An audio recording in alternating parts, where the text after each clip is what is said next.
The first thing Commander Sarah Chen noticed when she woke up wasn't the pain in her skull or the taste of blood in her mouth. It was the silence. The UES Defiance should have been humming with life. The steady thrum of engines, the whisper of air recyclers, the distant chatter of her crew going about their duties. Instead, there was nothing but the emergency lighting casting everything in an ominous red glow. Sarah picked herself up from the command chair, her body protesting every movement. The last thing she remembered was the hegemony fleet dropping out of hyperspace like a swarm of angry hornets. 27 ships against her single heavy cruiser. Not great odds, but the Defiance had faced worse. "Bridge crew, report!" she called out, but her voice echoed back unanswered. The tactical stations were empty, dark screens reflecting her confused face back at her.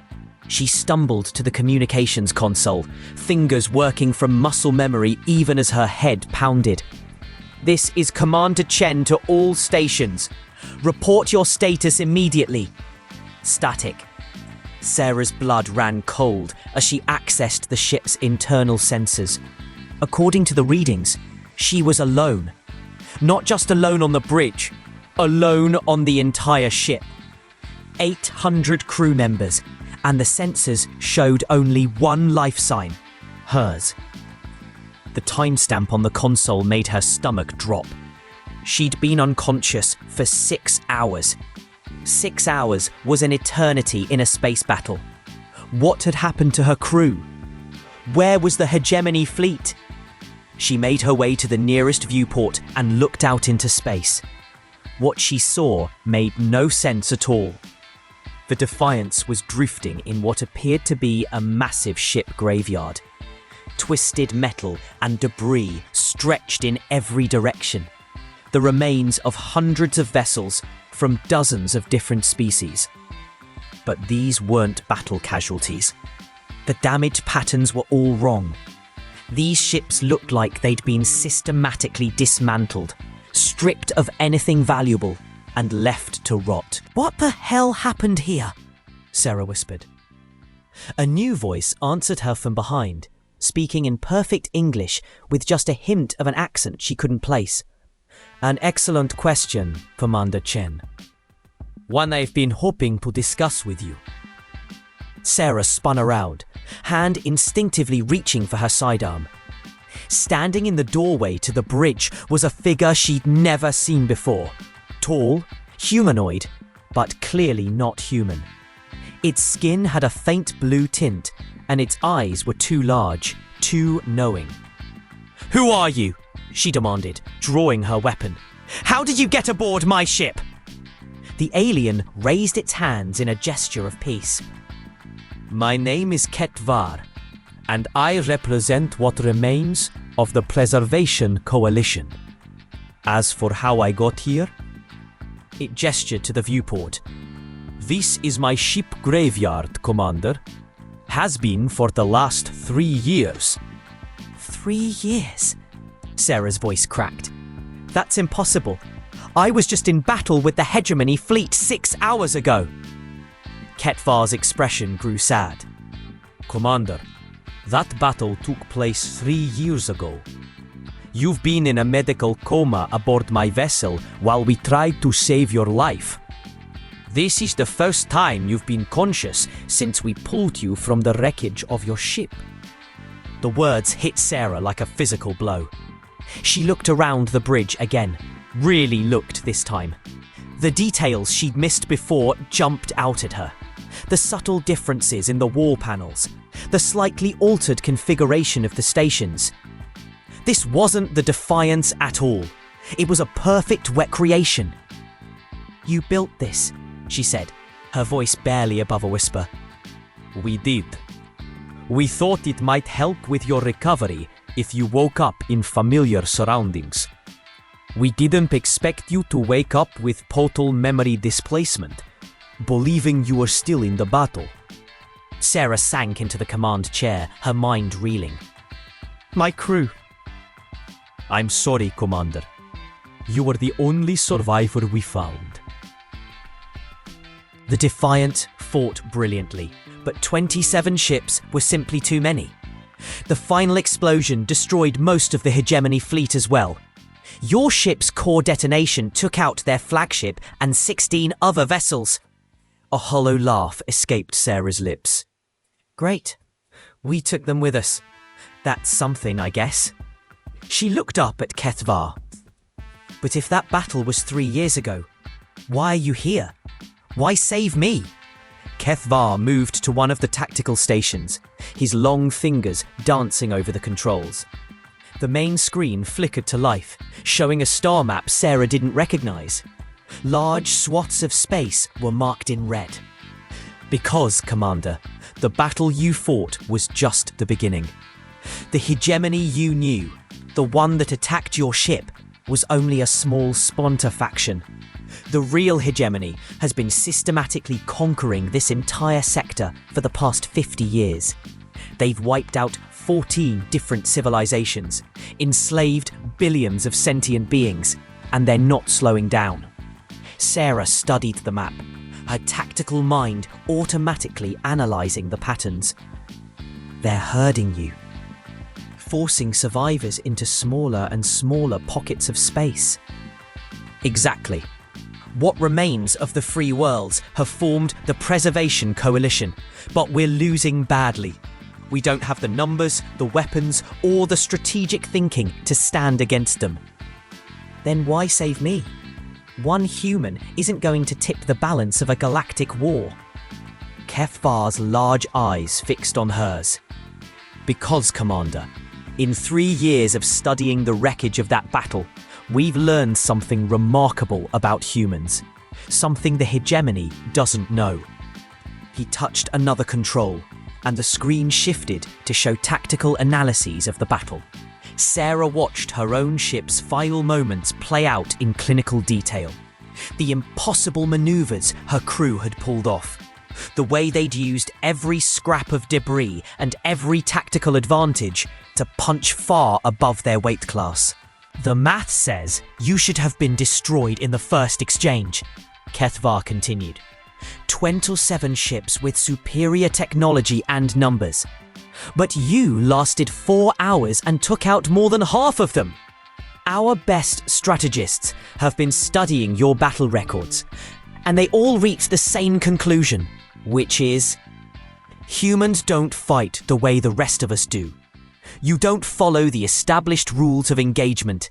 You adapt, improvise, and do things that no sane tactical computer would ever recommend. And somehow, it works. Sarah found herself smiling grimly. We call it thinking outside the box. It's gotten us into trouble more than once. Perhaps. But right now, it might be the only thing that can save this sector from total domination. The aliens brought up another display, this one showing the current disposition of coalition forces.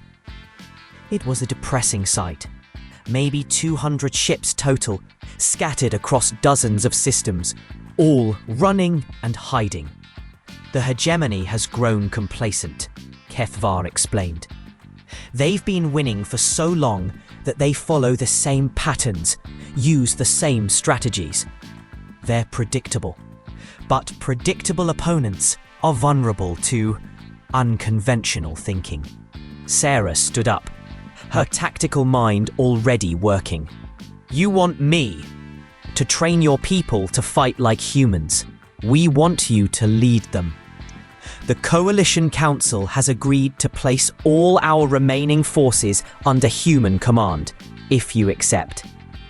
The weight of responsibility settled on Sarah's shoulders, like a familiar burden.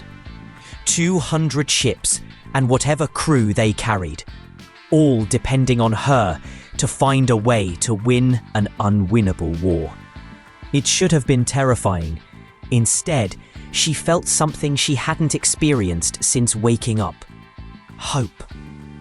I'll need complete tactical databases on all coalition forces, she said, already shifting into command mode. Fleet compositions, supply lines, current operational status, and everything you have on hegemony tactics and technology. Already prepared, Commander. Good. And I'll need to speak with your ship captains personally. If we're going to do this, they need to understand that everything they think they know about space combat is about to change. Over the next several hours, Sarah immersed herself in the Coalition's data. The situation was even worse than HFY had initially described. The hegemony had over 3,000 ships organized into professional fleets with centuries of experience. They controlled the major industrial centers, the primary trade routes, and most of the resource-rich systems. The Coalition, by contrast, was a desperate alliance of survivors, using whatever ships they could scrape together. Most of their captains were merchants or explorers pressed into military service. They had no unified command structure, no standardized equipment, and no real hope of victory through conventional means. Perfect, Sarah thought. Conventional warfare would get them all killed anyway. But as she studied the data, patterns began to emerge. The hegemony's strength was also their weakness. They were so large and organized that they moved like a bureaucracy. Slow, predictable, following established doctrine. They hadn't faced real resistance in decades, which meant they'd grown lazy. Sarah's first meeting with the Coalition captains took place aboard HFY's ship, the Sanctuary. Representatives from 12 different species gathered in the conference room, their expressions ranging from hopeful to skeptical to outright hostile. "I don't care what the Council says," declared Captain Fax, a reptilian Drakari whose ship was one of the few actual warships in the Coalition fleet. "I won't take orders from some primitive alien who got our entire crew killed." Sarah had been expecting this. She dealt with hostile subordinates before, though usually they were at least the same species. "Captain Fax, isn't it? Command of the heavy cruiser Vengeance?" "That's correct."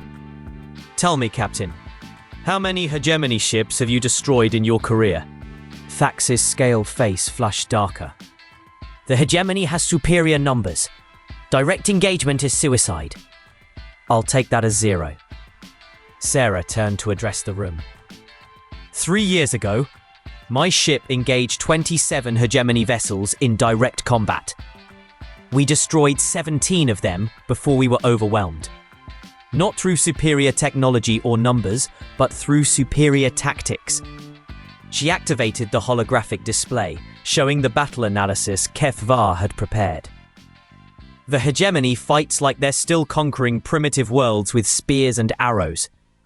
They establish formations, follow doctrine, and expect their enemies to do the same. But what happens when the enemy doesn't play by their rules?" The display showed the defiance, pulling maneuvers that made several of the alien captains gasp in shock. Using debris fields as cover, firing while spinning to distribute shield load, ramming smaller vessels with reinforced hull sections.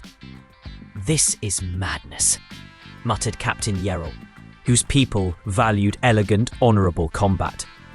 "You're describing piracy, not military tactics." "I'm describing victory," Sarah replied. "The hegemony has been winning for so long that they've forgotten how to lose. They see a formation of ships and assume they know what those ships will do. But what if those ships don't do what they expect?" She changed the display to show current Coalition assets. "You're all thinking like victims, like the best you can hope for is to delay the inevitable. But look at what we actually have here." The hologram highlighted various ships in the Coalition fleet. "Captain Voss, your cargo hauler has the most powerful engines in the fleet. Captain Melani, your science vessel has sensor arrays that can detect stealth signatures from 3 light years away. Captain Fax, your cruiser has the heaviest armor plating. But you've been trying to use it like a fleet command ship." Sarah grinned. and several of the aliens shifted uncomfortably. There was something predatory in that human expression that they instinctively recognized. What if we stop trying to be a navy and start being what we actually are? Pirates, smugglers, researchers, and refugees with nothing left to lose. The hegemony won't know how to fight us because we won't be fighting them the way anyone else ever has. If you're enjoying this story of human ingenuity against impossible odds, make sure to subscribe to Apex Fleet HFY for more incredible sci-fi content. Over the following weeks, Sarah implemented a training program that turned conventional space combat doctrine on its head. Coalition ships practiced hit-and-run tactics using asteroid fields and nebulae as cover. They learned to use their diverse capabilities in combination. Science vessels providing long-range detection, while cargo haulers delivered devastating surprise attacks. The key was teaching the alien crews to think like humans, flexible, creative, and willing to take calculated risks that their enemies would never expect. Their first real test came when hegemony scouts discovered the coalition's main refugee convoy. 3 heavy destroyers moved in for what should have been an easy slaughter of defenseless civilians. Instead, they found themselves facing something they'd never encountered before. The refugee ships scattered in all directions, but not randomly. Each group followed carefully planned routes that led the pursuing destroyers into overlapping fields of fire from hidden coalition warships. What looked like panic was actually a complex tactical maneuver. The lead destroyer, confident in its technological superiority, pursued the largest group of refugees directly into an asteroid field. It emerged on the far side to find Captain Voss's cargo hauler waiting for it, engines at full burning. The collision destroyed both ships, but the cargo hauler had been filled with automated systems and evacuated beforehand. The destroyer had a crew of 300. The second destroyer found itself being hunted through a debris field by Captain Milani's science vessel, which used its superior sensors to track the enemy ship while remaining hidden behind chunks of broken asteroid. Every time the destroyer thought it had found its target, a spread of missiles would emerge from a different direction entirely. The third destroyer actually managed to damage 2 coalition ships before Captain Thax's cruiser appeared. Not following any recognizable attack pattern, but simply charging straight at the enemy vessel while firing everything it had. The hegemony captain, trained in formal tactics, tried to respond with textbook maneuvers. He died, still trying to figure out what the humans called the cavalry charge. Word of the victory spread quickly through both fleets. The coalition crews began to believe they could actually win, while the hegemony commanders started requesting reinforcements for what should have been routine operations. But Sarah knew this was just the beginning. The hegemony would adapt eventually, and when they did, the coalition would need to be ready with new surprises. The real test came 3 months later, when the hegemony sent a full battle fleet to crush the coalition once and for all. 37 ships, including 2 massive dreadnoughts, commanded by Admiral Kron himself, one of the hegemony's most experienced leaders. Sarah met them at the edge of the Kepler Nebula with her entire fleet. 43 ships of various sizes and capabilities. Most of them converted civilian vessels, with crews who'd been merchants and scientists just months before. Admiral Kron's first mistake was assuming the coalition would fight like a traditional fleet. He arranged his ships in a standard battle formation and advanced steadily, expecting the enemy to do the same. Instead, the coalition ships scattered like startled fish, disappearing into the nebula's sensor-blocking clouds. Krawn found himself chasing ghosts while his own ships were picked off one by enemies that struck from unexpected angles and vanished before his forces could respond. The battle lasted 18 hours. When it was over, Admiral Krawn's fleet had been reduced to 7 heavily damaged ships in full retreat. The Coalition had lost only 5 vessels, and those only because their crews had volunteered for suicide missions to take out the dreadnoughts. If you're as amazed as I am by humanity's tactical brilliance, smash that like button right now. The victory at Kepler Nebula marks the turning point in the war.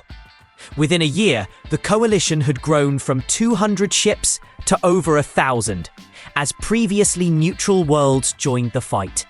The hegemony, faced with an enemy that refused to follow the rules, began to fragment as different factions blamed each other for the losses.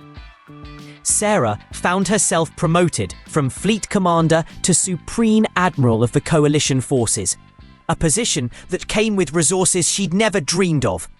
But more importantly, it came with hope.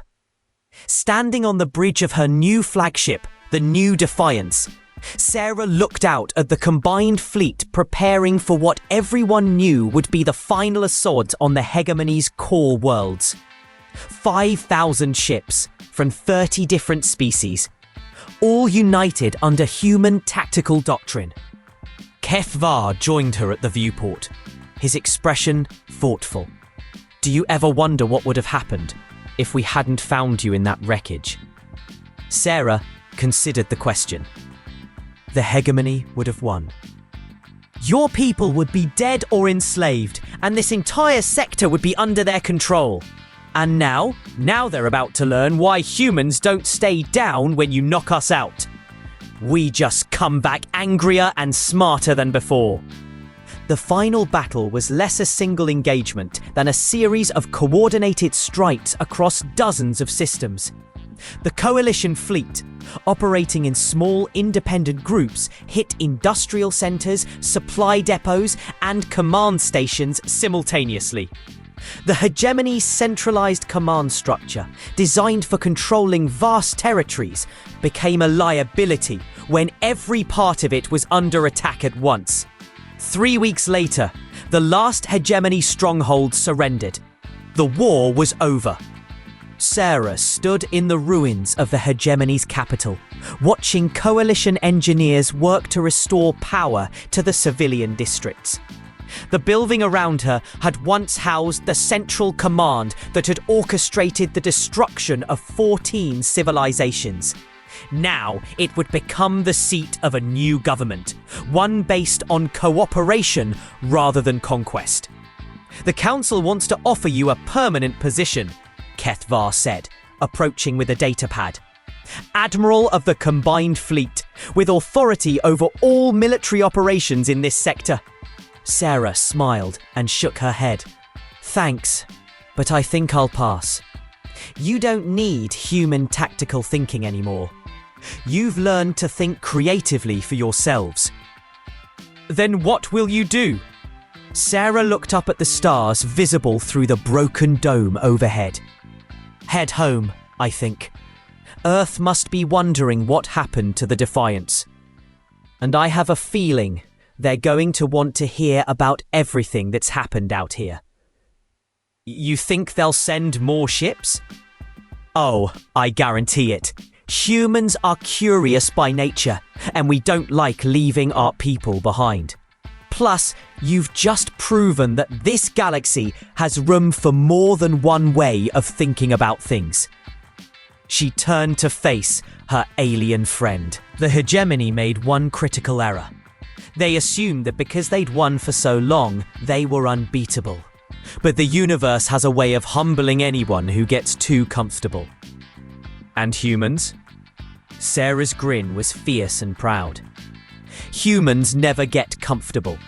We're always looking for the next challenge, the next problem to solve, the next impossible situation to survive. That's what makes us dangerous. And that's what makes you our friends. As Sarah prepared to leave for Earth, she reflected on the lessons of the past few years. The coalition had won not through superior firepower or technology, but through the simple human understanding that there's always another way to solve a problem. Sometimes you just have to be willing to break a few rules to find it. The New Defiant departed Coalition space 3 days later, her holds filled with gifts from grateful worlds, and her crew eager to share their story with Earth. Behind them, they left a galaxy forever changed by the discovery that sometimes the best way to win a war is to refuse to fight it the way your enemy expects. Before we wrap up this incredible tale, I want to hear from you in the comments below. If you were in Commander Chen's position, what unconventional tactic would you have used against the hegemony? What's your favorite example of thinking outside the box, whether from science fiction or real military history? Drop your thoughts below. I read every single comment. The galaxy had learned a valuable lesson about humanity. We might get knocked down, but we'll always get back up. And when we do, we'll have learned something new about how to win. After all, that's what humans do best. We adapt, we overcome, and we make sure that everyone who underestimates us lives to regret it. The stars belonged to everyone now. The hegemony had tried to claim them through force, but the coalition had proven that freedom, creativity, and the refusal to give up would always triumph in the end. And somewhere in the vast darkness between the stars, the New Defiants carried that message home to Earth, where humanity was waiting to hear that their children among the stars were safe, victorious, and ready for whatever challenges the galaxy might throw at them next. Because that's what humans do. We face the impossible and make it possible, one creative solution at a time.